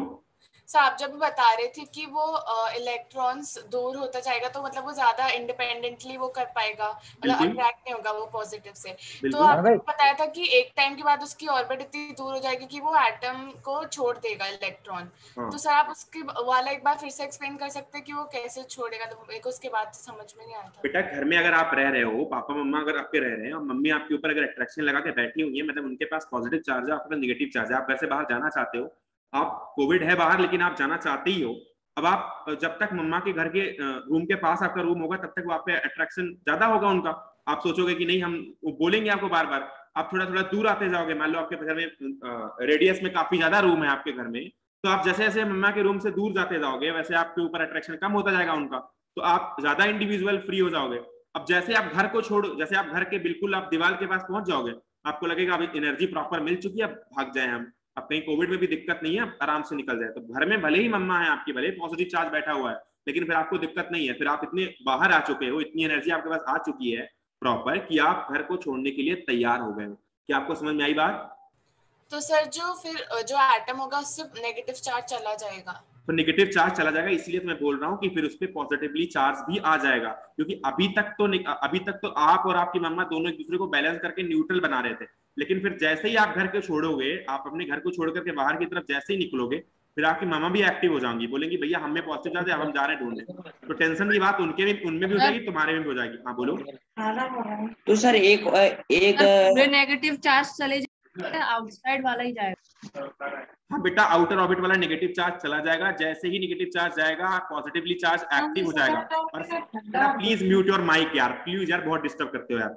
सेंटर पे जो है पॉजिटिव चार्ज एक्टिव हो जाएगा और आउटसाइड पे नेगेटिव चार्ज चला जाएगा बाहर की तरफ। नेगेटिव चार्ज जब तक अंदर था तब तक तो बैलेंस करके रखा हुआ था, और जैसे ही नेगेटिव चार्ज ने इसको छोड़ा वैसे क्या हो जाएगा, पॉजिटिवली चार्ज पार्टिकल एक्टिव हो जाएगा। आपको नहीं समझा तो मैं फिर से डिस्कस करूं, बट प्लीज बातें मत क्या करो यार। सर मैं कह रहा हूँ कि सर नेगेटिव चार्ज तो बहुत सारे फ्री है, पॉजिटिव चार्ज एक्टिव क्यों हो जाएगा? क्योंकि आउटर मोस्ट वाला ही तो गया है अकेला। तो बेटा और भी तो, अच्छा एक चीज बता दूं, मान लो 5 इलेक्ट्रॉन थे और 5 प्रोटॉन थे, ऐसा होता भी है। अगर किसी का एटॉमिक नंबर सोडियम है, सोडियम के पास 11 इलेक्ट्रॉन हो गए तो 11 प्रोटॉन भी होते हैं। अगर सोडियम अकेला है तो 11 इलेक्ट्रॉन और 11 प्रोटॉन होते हैं इसके पास, ऐसे होता है। अब आप बताओ कि 11 इलेक्ट्रॉन ने 11 प्रोटॉन के साथ मिल करके इसको बनाया था सोडियम, इसके ऊपर कोई चार्ज ना पॉजिटिव लगा है ना नेगेटिव लगा। अगर आपने कल ध्यान से देखा हो मेरा वीडियो जो मैंने चार्ज वाला भेजा था, उसमें चार्ज के बारे में बताया था मैंने कि सोडियम के ऊपर जनरली +1 चार्ज आता है, ठीक है। तो अगर मान लो 11 इलेक्ट्रॉन और 11 प्रोटॉन इसके अंदर हैं, ठीक है, तो 11 इलेक्ट्रॉन और 11 प्रोटॉन एक दूसरे को बैलेंस करके क्या करेंगे, चार्ज को 0 करके सोडियम अकेले लिखते हैं हम। लेकिन जैसे ही आप देखोगे कि ये आपका एटम है, सोडियम एटम, ठीक है, यहां पर पहले ऑर्बिट में 2 है, दूसरे ऑर्बिट में 8 है, तीसरे सेल में क्या है, तीसरे सेल में है 1। जैसे ही ये एक इलेक्ट्रॉन छोड़ के कहीं जाएगा, किसी और को डोनेट करेगा, एक इलेक्ट्रॉन जैसे ही हटेगा, ओवरऑल इसमें डिसबैलेंस तुरंत आ जाएगा और इसके पास अब बचे हैं 10 नंबर ऑफ इलेक्ट्रॉन और 11 नंबर ऑफ प्रोटॉन। अब बताओ कि 11 लोग, एक ही बंदा, एक पर्सन, अगर एक नौकर आपके लिए एक बार डिसाइडेड था कि प्रोटॉन आपके लिए एक तरीके का नौकर का काम कर रहा है और आप घर के सदस्य हैं, अगर एक बंदे ने काम करना छोड़ दिया या एक बंदा घर से निकल गया है तो एक तो फ्री हो गया ना, 10 तो 10 में अटैच रहा, 10 प्रोटॉन ने तो 10 इलेक्ट्रॉन को अभी भी बैलेंस किया, लेकिन एक प्रोटॉन हो गया फ्री। हुआ कि नहीं हुआ भैया? एक ही तो फ्री हुआ है, जब एक इलेक्ट्रॉन बाहर गया है तो एक ही फ्री हुआ है। अगर 2 इलेक्ट्रॉन ऑर्बिट को छोड़ेंगे तो ऑब्वियस सी बात है कि 2 पॉजिटिव चार्ज आएंगे। ऑर्बिट को छोड़ना ही एक ऑप्शन नहीं होता, डोनेशन और एक्सेप्शन भी होता है। केमिकल बॉन्डिंग में डोनर और एक्सेप्टर की भी कॉन्सेप्ट मैं आपको बताऊंगा, लेकिन यहाँ पर आपको बस इतना बता रहा हूँ कि एक इलेक्ट्रॉन अगर छोड़ के जा रहा है तो एक ही तो जा रहा है भैया, एक जा रहा है तो एक ही तो कमी आ रही है। अब 10 इलेक्ट्रॉन अगर 10 को बैलेंस कर रहे हैं, 10 प्रोटॉन को, अब एक इलेक्ट्रॉन अगर इसमें से छोड़ के चला गया तो अभी भी तो 9 इलेक्ट्रॉन बचे हुए हैं ना, तो 9 इलेक्ट्रॉन बचे तो 9 प्रोटॉन को तो कम से कम बैलेंस कर ही ले जाएंगे। अब वो बात अलग है कि एक प्रोटॉन अलग से अपना तेवर दिखाएगा, बोलेगा नहीं हमारे में पॉजिटिव चार्ज है, तो ओवरऑल तो पॉजिटिव चार्ज भैया आ गया इसके ऊपर, क्योंकि एक पॉजिटिव चार्ज तो बच गया। हाँ बोलो सर कभी सर पहले ऑर्बिट वाला भी सर इलेक्ट्रॉन जा सकता है? भैया कैसे चला जाएगा? सबसे ज्यादा पॉसिबिलिटी किसकी है? आप घर में रह रहे हो यार, जबरदस्ती की बात कर रहे हो। घर में आप हो अगर, तो आप बताओ घर में आपको आउटसाइड से जाना इजी है या अंदर से जाना? अंदर इतनी एनर्जी है, जब आपके घर के बगल आपको रोकने वाला, आपके रूम के बगल आपको रोकने वाला बैठा हुआ है, बोल रहा है भैया हमारे में पॉजिटिव चार्ज है, तुम में नेगेटिव चार्ज है, जाना मत कहीं। जब लगातार पकड़ के बैठा है तो आप कैसे चले जाओगे? सबको जाने की पॉसिबिलिटी है, कोई, सब लोग निकलना चाहते हैं, हर कोई चाहता है कि एटम से निकल करके वायुमंडल में घूमे, हर कोई चाहता है इस वक्त घर से निकलो कोविड में घूमे आराम। हाँ बोलो। बट नेगेटिव को प्रोटॉन से अलग करने के लिए कोई एक्सटर्नल फोर्स भी चाहिए ही होगी ना? क्यों चाहिए होगी? क्योंकि सर अगर अट्रैक्शन है तो वो तो प्रोटॉन तो कभी जाने ही नहीं देगा इलेक्ट्रॉन को। सर बगल वाले में एक्सटर्नल फोर्स होगी। और कोई बोल सकता है, और कोई बोल सकता है एक्सटर्नल फोर्स। बेटा एक्सटर्नल फोर्स ही तो मैं बताना चाहता था। क्यों यार, देखो प्लाज्मा में मैंने क्यों ये चीज लिखी हुई है, एक बार इसको ध्यान से देखो।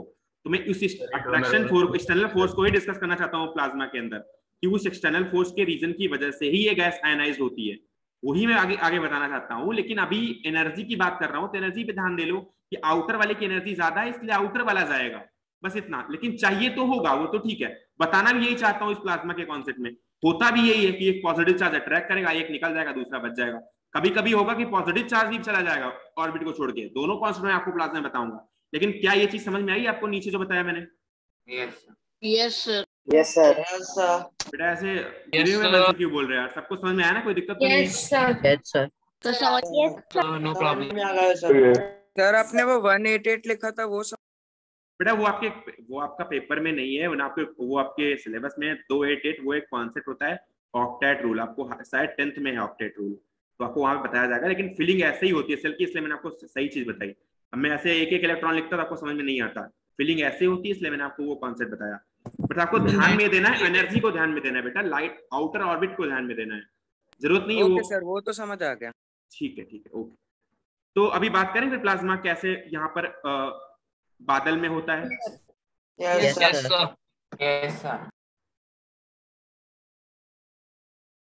भैया ये है पॉजिटिवली चार्ज्ड, मान लो।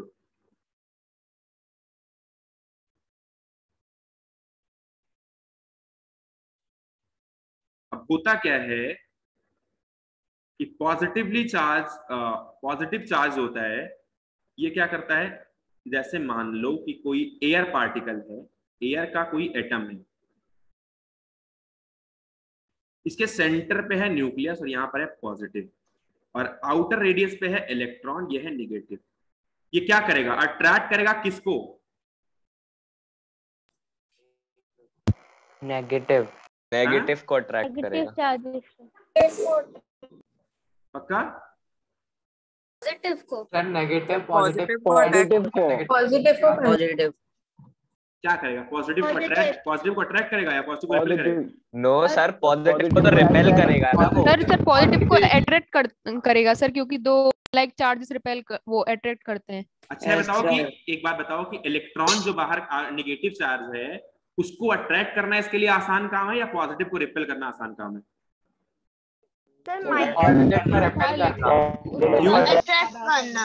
क्यों सर? क्योंकि पहले तो रिपेल वाला बोलेंगे, रिपेल करना आसान है। जो रिपेल करना आसान बोल रहा है वो बताओ पहले तो। बोलो रिपेल वाला बोलो कि attraction, I think attraction needs more energy. अच्छा, और कुछ? चलो अब and sir positive particles are close to each other, so then they will repel because they are already close to each other. क्या बोल रहे हो बेटा? सर रिपेल करना आसान है सर। ये पॉजिटिव सर रिपेल करने में एनर्जी कंज्यूम करेगा ना, जैसे सर दो चार्जेस हैं, पॉजिटिव एंड पॉजिटिव। सर जब वो रिपेल करेंगे तो वो एनर्जी कंज्यूम करेंगे, वेरेज जब एक चार्ज पॉजिटिव और एक चार्ज नेगेटिव है तो वो अट्रैक्शन में उनको कम एनर्जी लगेगा। ओके, और कोई? सर बट सर जो अट्रैक्शन नेचर होता है तो फिर उसमें एनर्जी कम लगेगी। Yes sir. यस ठीक है, और कोई? अपने पॉइंट रखना है तो रख लो बेटा। सर मैं डिस्कस करता हूँ, छोड़ो। opposites attract and electron is also at the boundary. So ठीक है, छोड़ो, कोई बात नहीं। देखो, पॉजिटिव से नेगेटिव का अट्रैक्शन है या पॉजिटिव से पॉजिटिव का रिपल्सन है। बेटा ये कोई बात नहीं है कि अट्रैक्शन में ज्यादा एनर्जी और रिपल्सन में कम एनर्जी, ये कोई बात नहीं है। एनर्जी हर जगह सेम ही होती है, वो डिपेंड करता है कि कौन पास है, कौन नजदीक है, कौन दूर है, डिपेंड केवल उस पर करता है। अगर दोनों सेम ही डिस्टेंस पे हैं तो फिर वो कोई बात नहीं है, फिर अट्रैक्शन फोर रिपल्सन फोर की वैल्यू सेम ही आएगी, तो उसकी टेंशन की बात नहीं है, छोड़ो उसको। अब अगर आप देखो तो सेंटर पे तो होता है पॉजिटिव चार्ज और जो रेडियस होती है उस पे होता है निगेटिव चार्ज। अब निगेटिव चार्ज जो होता है उसके पास घूमने की कैपेसिटी ज्यादा है। बहुत कम केसेस में ऐसा होगा कि पॉजिटिव चार्ज कहीं ऑर्बिट को छोड़कर जाना चाहेगा या अपने सेंटर को छोड़ के जाना चाहेगा, कि पॉजिटिव चार्ज तो ऑलरेडी पॉजिटिव घर में रह रहा है, उसमें कोई दिक्कत नहीं, सेंटर पे रहता है, आराम से बिंदास जिंदगी है उसकी। दिक्कत तो इलेक्ट्रॉन को है यार, मूवमेंट तो इसकी हो रही है, चक्कर तो ये काट रहा है, प्रॉब्लम तो इसको है, भाग जाए, रह पाए कि नहीं रह पाए, दिक्कत इसको है। इसको बोलेंगे कि प्रॉब्लम वाला है। ये प्रॉब्लम वाला क्यों है? तो सेंटर पे है, अपना मजे कर रहा है, सेंटर पे रह रहा है, जो एटम है उसके बीच में रहता है, ये कोई दिक्कत की बात नहीं। अगल बगल से इसको इलेक्ट्रॉन घेरे हुए हैं, इसकी प्रोटेक्शन भी कर रहे हैं, इसके साथ साथ अट्रैक्शन बॉन्ड बना करके इसके चारों तरफ चक्कर भी लगा रहे हैं, तो ये तो मौज की जिंदगी दे रहा है। जिंदगी जीना दिक्कत इसके लिए है भैया, जो इलेक्ट्रॉन है जो आउटसाइड पे। तो इलेक्ट्रॉन का अट्रैक्शन, इलेक्ट्रॉन को निकालना बहुत ईजी है। यहाँ से इलेक्ट्रॉन को अगर अच्छा खासा अट्रैक्शन मिल जाए तो ये निकल जाएगा। तो होता क्या है कि सेंटर से जो ये आउटसाइड पे जो इलेक्ट्रॉन है, इसको ये बादल के जो पॉजिटिवली चार्ज पार्टिकल होते हैं वो क्या करते हैं, इसको अट्रैक्ट करते हैं। इनके अट्रैक्ट करने की वजह से इलेक्ट्रॉन अपनी ऑर्बिट को छोड़ करके भाग जाता है। अब इलेक्ट्रॉन अगर एक इलेक्ट्रॉन अगर अपनी ऑर्बिट को छोड़ करके भाग गया तो पॉजिटिवली चार्ज एक्टिव हो गया या नहीं हो गया? भैया जब तक इलेक्ट्रॉन था तब तक तो बांध के रखा था पॉजिटिव चार्ज, क्योंकि उसने डोनेट कर दिया ना। अब इलेक्ट्रॉन को अगर डोनेट कर दिया, अगर आप ध्यान से देखो एक रिएक्शन ऐसे भी लिखते होगे, कभी आपने देखा हो, Na अगर एक इलेक्ट्रॉन को डोनेट कर रहा है तो Na+ बनाता है, ऐसे बनाता है कि नहीं बनाता है? It's obvious thing. अरे यार आप बताओ, आप अगर ये मैं आपको नॉर्मल कॉन्सेप्ट बताता हूँ, एक्सेप्टेड डोनेट का कॉन्सेप्ट भी होता है। अगर मान लो किसी के पास पैसा है, उसने किसी को दिया है, तो वो धनी होगा कि नहीं होगा भैया? पैसा अगर किसी को तुम बांट रहे हो तो धनी हो, ऑब्वियस सी बात है। अगर आप इलेक्ट्रॉन दे रहे हो तो आपके पास पॉजिटिव चार्ज है, आपके पास धन है। अगर आप किसी से लिए ले रहे हो, अगर मान लो आप Cl हो, आप किसी से लिए ले रहे हो इलेक्ट्रॉन को, अपने अंदर जोड़े ले रहे हो, इसका मतलब आपको जरूरत है उन चीजों की, तो आपके पास निगेटिव चार्ज आएगा। इसको समझाया भी ऐसे जाता है एक्सेप्टेड डोनर के कॉन्सेप्ट में। यहाँ पर भी वही हो रहा है, अट्रैक्शन जैसे ये करेगा, इसका पूरा ऑर्बिट छोड़ के चलाएगा। मान लो कि जो एयर थी, एयर में मान लो कार्बन गैस थी, मान लो कार्बन अकेले था, लेट इट कंसीडर, मैं ज्यादा वो चीज नहीं बता रहा हूँ, एग्जैक्ट नहीं बता रहा, लेकिन मान लो कार्बन था वो। अब कार्बन में कितने प्रोटॉन और कितने इलेक्ट्रॉन है बेटा?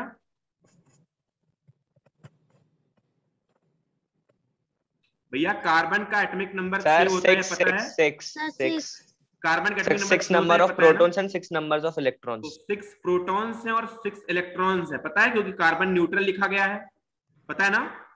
Yes sir. भैया कार्बन अकेले लिखा है हमने, यहाँ पे ना पॉजिटिव लगाया ना निगेटिव लगाया, इसका मतलब न्यूट्रल है। तो कार्बन में 6 प्रोटॉन और 6 इलेक्ट्रॉन है, ऑब्वियस सी बात है। अब एक इलेक्ट्रॉन को तो बादल खींच लिया, मान लो एक इलेक्ट्रॉन को बादल खींच लिया। वैसे होता ये एक इलेक्ट्रॉन या एक एटम से नहीं होता, ये थियरी बनाने के लिए आपको मैं एक इलेक्ट्रॉन और एक एटम लेकर के बता रहा हूँ। होता ये नंबर ऑफ एटम और नंबर ऑफ इलेक्ट्रॉन्स होंगे यहाँ पे, ठीक है? नंबर ऑफ इलेक्ट्रॉन्स जाएंगे, नंबर ऑफ एटम्स आएंगे। एक एटम तो कहीं पॉसिबल ही नहीं होता कि सेंटर में आ जाए वो। एक एटम की बात करोगे तो फिर तो मतलब इतना बड़ा बादल में, इतना बड़ा बादल होता है, आपको पता है कि एक फिंगर में आपके कम से कम कितने करोड़ों, कितने 10 के पावर 24 के कितना करोड़ों में मल्टीप्लाई करो, उतने एटम होते हैं। तो बताओ इतने बादल में कितने एटम होते होंगे? बहुत सारे एटम होते हैं।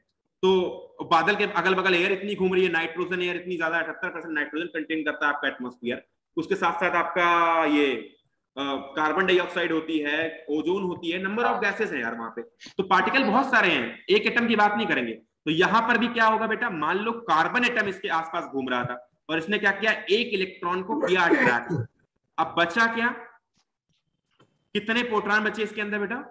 6 सर 6 प्रोटॉन बच गए और 5 इलेक्ट्रॉन। 6 प्रोटॉन बच गए और 5 इलेक्ट्रॉन बच गए। तो 6 प्रोटॉन और 5 इलेक्ट्रॉन की बैलेंसिंग अगर देखो तो 5 प्रोटॉन तो 5 इलेक्ट्रॉन को बैलेंस करने में यूज हो गए, लेकिन एक प्रोटॉन अब विजिबिलिटी शो करेगा और बोलेगा भैया हम हैं पॉजिटिव चार्ज।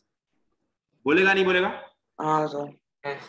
बेटा इतने कंफ्यूज का है वो, मतलब क्या क्लास सर वैसे कार्बन ज्यादा डोनेशन करता नहीं है क्योंकि वो हाफ स्टेबल होता है। बेटा I am just telling you the concept, not talking about the carbon. Exactly वहां पे कार्बन होगा भी नहीं कि कार्बन जाके, क्योंकि कार्बन डाइऑक्साइड होती है वो, एग्जैक्टली कार्बन डाइऑक्साइड तो ना कार्बन डाइऑक्साइड करता है, तो उसमें मॉलिक्यूल्स बहुत सारे होंगे कार्बन डाइऑक्साइड, तो एग्जैक्ट कार्बन की तो बात ही नहीं करेंगे हम। लेकिन मैं आपको समझाने के लिए बता रहा हूँ, एक मैंने एटॉमिक नंबर सर लिया। Clouds can react with nitrogen because they are negatively charge. क्या sir the positive clouds can easily charge with this nitrogen because nitrogen is negative. Yes. And charge and clouds are not only positively, it can also be negatively. वहां पर दिक्कत आएगी, मैं आपको positively समझा रहा हूँ इसलिए आप आराम से समझ पा रहे हो उस चीज को, ठीक है? तो क्या यहाँ तक समझ में आई बात? हेलो बोलो बेटा। सर न्यूट्रॉन का सिंबल क्या होता है? जैसे प्रोटॉन का P होता है, इलेक्ट्रॉन का माइनस होता है, प्रोटॉन का प्लस होता है, तो सर न्यूट्रॉन के लिए भी तो कोई सिंबल होगा? ये होता है बेटा सर ये तो N है, यानी जैसे आपने एक साइन बताया कि प्रोटॉन के लिए प्लस साइन होता है। It is neutral ना बेटा, neutron is neutral, neutron is having zero charge. Yes sir. So neutron will be having zero charge, so there will not be any symbol, plus minus multiplication. Why will you be deciding that? So यहाँ तक समझ में आई बात सबके? Yes sir. Yes sir. Sir. बोलो बेटा। Sir, in reality it will take numbers of electrons. No, it will not take only one. Yes. तो मैं समझा रहा हूँ आगे, ठीक है? अभी मैं लिख देता हूँ एक बार फिर से, अब आपकी बार ड्रॉ करना अच्छे से। बेटा किसी को कोई दिक्कत है बताना, फिर से डिस्कस करेंगे, कोई दिक्कत की बात नहीं है, आराम से पढ़ेंगे। आपका सिलेबस उतना ज्यादा नहीं है यार, आराम से पढ़ो आप। मान लो क्लाउड है, क्लाउड में मान लो पॉजिटिवली चार्ज क्लाउड, एक दूसरे टकरा के पॉजिटिवली चार्ज क्लाउड है।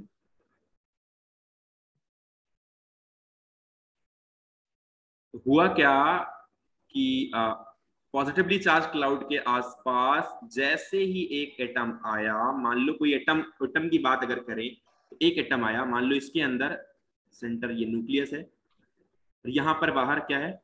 इलेक्ट्रॉन है, अंदर क्या है? प्रोटॉन। जैसे ही इसका अट्रैक्शन बढ़ा,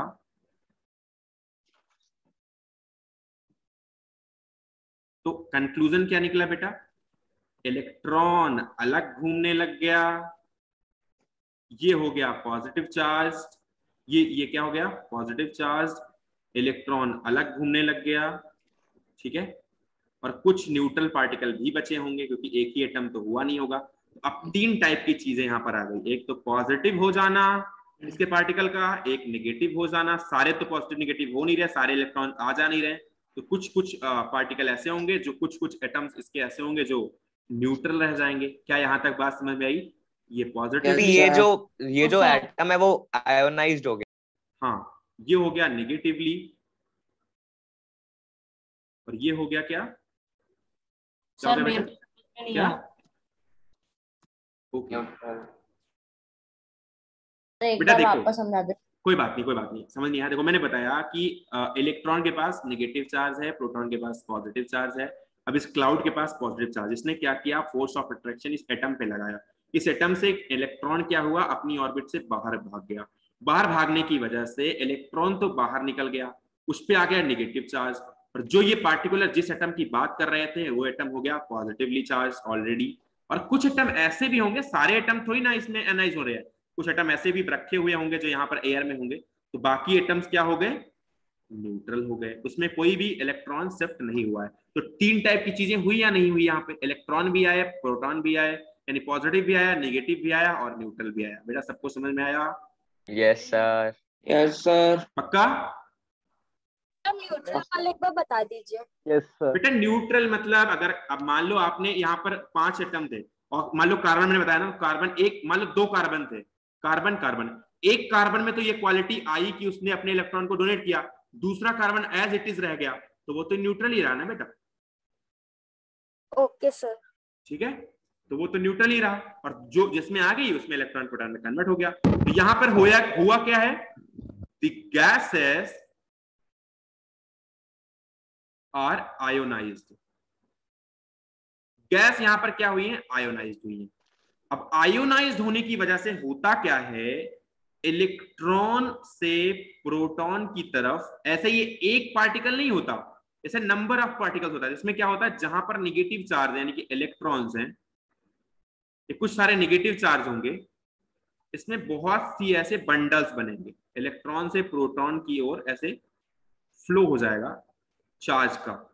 ये प्रोटॉन हो गया यानी कि पॉजिटिव होंगे, पॉजिटिव होंगे, पॉजिटिव होंगे। आपके घर में भी इलेक्ट्रिसिटी इलेक्ट्रॉन से प्रोटॉन की ओर फ्लो होती है। आपके घर में चार्ज के फ्लो की वजह से ही करंट आता है। जो आपके घर में इलेक्ट्रिसिटी लगाई गई है, आपको शायद बताया गया हो प्रीवियस क्लासेस में या नहीं, मुझे नहीं पता, लेकिन आपके घर में जो प्रीवियस क्लासेस में बताया गया उसके अकॉर्डिंग अगर सोचो तो जो चार्ज पार्टिकल होते हैं उनकी मूवमेंट की वजह से ही आपके घर में बत्तियां जलती हैं या फिर लाइट जलती है, लाइट आती है, जो घर के बाहर से पावर आपके घर में सप्लाई हो रही है। वैसा ही इसमें भी होता है, नेगेटिव इलेक्ट्रॉन से पॉजिटिव इलेक्ट्रॉन की ओर एनर्जी का फ्लो हो जाता है। एनर्जी के फ्लो होने की वजह से ही आपका रेनबो एंड ऑल फाइंड होता है। अब रेनबो एंड ऑल फाइंड कैसे होता है, अब आपको वो भी बता दूं मैं। जैसे मान लो डिफरेंट टाइप्स ऑफ गैस टकराएंगी, मान लो वो गैस हीलियम होती, मान लो वो गैस हीलियम होती, तो वो अगर उसमें ऐसे आयनाइजेशन होता तो वो कौन सा कलर देती, कौन सा कलर देती, येलो कलर देती। येलो सर वो सन तभी तो वो येलो कलर का होता। हाँ, अगर ये चीज होता हाइड्रोजन तो ये देता रेड लाइट कलर। अगर यही चीज होता CO2, बेटा मैं जब वीडियो लेक्चर फॉरवर्ड करूंगा तो प्लीज वीडियो लेक्चर से अपने नोट्स भी अच्छे से बनाना, एक बार ट्राई करना बनाने का, और वीडियो लेक्चर ध्यान से समझना क्योंकि बहुत सी चीजें इसमें बताई है मैंने। अगर कार्बन डाइऑक्साइड वो होता तो वो व्हाइट कलर देता, ठीक है। इसीलिए जो आपका रेनबो होता है, जो आपके अंदर ऊपर बिजली चमकती है, उसमें क्या होता है, इलेक्ट्रॉन का फ्लो होता है। इलेक्ट्रॉन के फ्लो होने की और उसकी एनर्जी बहुत ज्यादा होती है। कभी कभी बिजली गिरती है तो बहुत ज्यादा लोगों को हार्म भी होती है, किसी के ऊपर गिर जाए तो शायद वो मर भी जाए। केवल होता कुछ नहीं है, ना उसमें कुछ अंदर होता है ना बाहर होता है, केवल यही इलेक्ट्रॉन का फ्लो होता है। और इस इलेक्ट्रॉन की फ्लो की वजह से आपकी बॉडी को भी हार्म पहुंचता है। अगर आपके बॉडी के ऊपर वो फ्लो गिर जाए या फिर वो दिक्कत कर जाए या प्रॉब्लम हो जाए आपके ऊपर, उसकी अगर कोई चीज अट्रैक्ट हो जाए आपकी बॉडी में, तो आप देखोगे कि आपका बॉडी सूख जाएगा या फिर उसमें दिक्कत हो जाएगी, या फिर मान लो ब्लड सुखा देगा। जैसे कार्बन डाइऑक्साइड होगा तो व्हाइट गैस देगा, व्हाइट कलर देगा। बोलो बेटा। सर एटम ने अपना इलेक्ट्रॉन यूज करने के बाद वो क्लाउड ने अट्रैक्ट कर लिया था उसे। क्या बेटा? सर जो एटम ने इलेक्ट्रॉन यूज किया था वो एटमॉस्फेयर में लूज हो गया था या क्लाउड ने अट्रैक्ट कर लिया था अपने आप? बेटा क्लाउड ने अट्रैक्ट किया था। एटमॉस्फेयर में इतनी दम होती तो रोज आपके आसपास जो ये बगल आपके जो हवा है, अगर एटमॉस्फेयर में इतनी दम होती कि वो किसी एयर के पार्टिकल के बीच में स्थित या एयर के एटम के बीच में स्थित इलेक्ट्रॉन को अट्रैक्ट कर ले, तो पता लगता आपके छत के ऊपर बहुत सारा एटमॉस्फेयर है, फिर पूरा का पूरा एटमॉस्फेयर में आप चारों तरफ देखते बिजली कड़कती रहती सारा दिन, फिर तो यही होता। ये तो कभी कभी होता है ना बेटा, आपके ऊपर बिजली चमकती है जब बादल टकराते हैं, पॉजिटिवली और निगेटिवली चार्ज होते हैं एक दूसरे में अट्रैक्टेड, जब एक दूसरे से वो मूव करते हैं, एक पॉजिटिव एक निगेटिव होता है, फिर वो एयर पार्टिकल के साथ ये प्रोसेस होता है, उसके बाद ये होता है। अगर इतना आसान होता किसी इलेक्ट्रॉन को निकालना, फिर तो रोज बिजली चमकती बेटा। सर जो वेल्डिंग होता है सर, वो भी क्या उसका एग्जांपल होता है प्लाज्मा का, जो वेल्डिंग करते हैं अपन और उसमें लाइट निकलती है, या वेल्डिंग या फिर तो बेटा पहले फ्लोरसेंस एक फ्लोरसेंस टाइप की लाइट्स होती थी। मैं आपको लास्ट में एग्जांपल बताऊंगा। जो फ्लोरसेंट बेटा please mute your mic, please mute your mic. जो फ्लोरसेंस स्कीम्स होती हैं, फ्लोरसेंस लाइट्स होती है, जैसे कि हम कभी किसी होटल में आप गए हो तो होटल में जो लाइट चमकती रहती है ऊपर, आप देखते हो, जैसे मान लो कहीं होटल गैलेक्सी लिखा हुआ है, होता है ना ऐसा, उसमें बहुत सारी लाइट्स उसमें विजिबिलिटी में होती हैं, तो वो भी इसी का एक टाइप का एग्जांपल होता है। उसको भी मैं अगली क्लास में पूरा बताऊंगा, प्लाज्मा पूरा डिस्कस करूंगा, टेंशन मत लो, एग्जांपल के साथ। तो जितना अभी बताया है ये चीजें ध्यान देना कि कैसे रेनबो फ्लो होता है, और वो एक तरीके का प्लाज्मा है, जो वहां पर जो वो बिजली होती है ना, जो चमकती है वहां पर, वो भी एक तरीके का प्लाज्मा है, और वो इस इलेक्ट्रॉन के फ्लो की वजह से होता है। क्या आज की क्लास में कोई दिक्कत रही किसी को? No sir. पक्का समझ में आया सबके? कब तक मिल जाएगी? क्या सर इसकी रिकॉर्डिंग कब तक मिल जाएगी? रिकॉर्डिंग बेटा आज शाम तक दे दूंगा। ओके सर आइए। यस बेटा बोलो।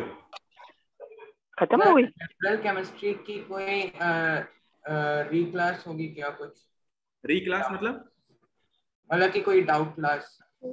हाँ अपन के पास होगी ना क्लास। कब कब रखनी है ये बताओ। सर कभी भी, मतलब कि सैटरडे संडे। चलो कल परसों में एक आध दिन रख लेते हैं। परसों रख लेते हैं, फिर बता सर दूंगा मैं। परसों रख लेना, कल तो क्लास प्लाज्मा का टॉपिक कंप्लीट कर रख लेना सर 11 12। प्लाज्मा का टॉपिक सर प्लाज्मा का टॉपिक तो वो अरे बेटा आपकी आवाज नहीं आ रही है। 4 लोग तो बोलते होते हो यार। एक लोग कोई माइक सर वो बोल रहा है प्लाज्मा का टॉपिक कब तक कंप्लीट होगा? प्लाज्मा का टॉपिक कल मैं ट्राई करूंगा कि कल खत्म हो जाए। इसमें कई सारी चीजें आपको बतानी है। वैसे आपके बुकलेट्स में वो सब नहीं है, लेकिन आपको मैंने बतानी है वो चीजें। सर कल क्लास नहीं है आपकी, परसों आप ले मतलब जब भी नेक्स्ट क्लास होगी बेटा। सर अगर गैस को -50 डिग्री सेल्सियस पर रखें तो वो सॉलिड में कन्वर्ट हो जाएगा। कौन सा गैस को?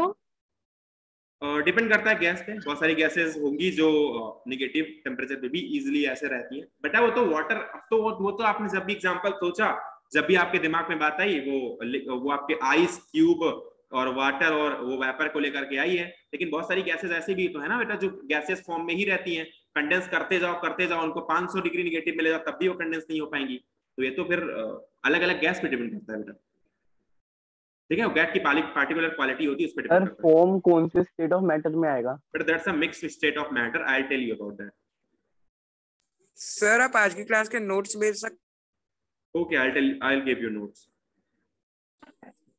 मतलब यही जो लिखाया हुआ है ऊपर यही देना है ना? Yes sir. ठीक है मैं दे दूंगा। बाकी किसी ने अगर आज बनाया हुआ है अच्छा तो प्लीज मुझे फॉरवर्ड कर देना। हेलो रेडॉन की नोट्स, किसी ने अपनी क्लास की नोट्स 9th की बनाई हुई है अच्छे से? सर आज की क्लास में बस प्लाज्मा की डेफिनेशन वगैरह और जो आपने बताया था वो लिखा है। बेटा तो समझा नहीं, जो समझाया वो समझा कि नहीं समझा आपने आयनाइज फॉर्म वगैरह? हाँ सर हाँ बेटा वो बहुत इंपॉर्टेंट है। बाकी तो वो ये चीजें ही कॉम्पिटिटिव एग्जाम वगैरह में पूछ, आपसे कोई एनएससी वगैरह का एग्जाम होता है वहाँ पे आपसे यही सब क्वेश्चन पूछे जाते हैं, अच्छे क्वेश्चन आते हैं। तो आपको मैं इसीलिए अंदर घुस के भी बता रहा हूँ। तो प्लीज आप इसको समझना, ऐसे नहीं कि मैं बता रहा हूँ तो चले जाने देना, क्योंकि आपके बुकलेट में वो नहीं है। ठीक है, जो नहीं आएगा अपन क्लास एक्स्ट्रा ले लेंगे, उसकी दिक्कत नहीं है। लेकिन आप सही नोट्स बना देना। रिकॉर्डिंग से हमें मिल जाएगी ना? हाँ मिल जाएगी बेटा। चलो ठीक है, फिर मैं कैंसिल करता हूँ। ठीक है, ऐसा नोट्स भेज देना। Bye sir. ओके बेटा, कोई दिक्कत तो नहीं रही ना? फेयर नोट्स भेज देना। Okay notes bye sir, thank you sir, thank you. Bye sir, thank you sir, bye.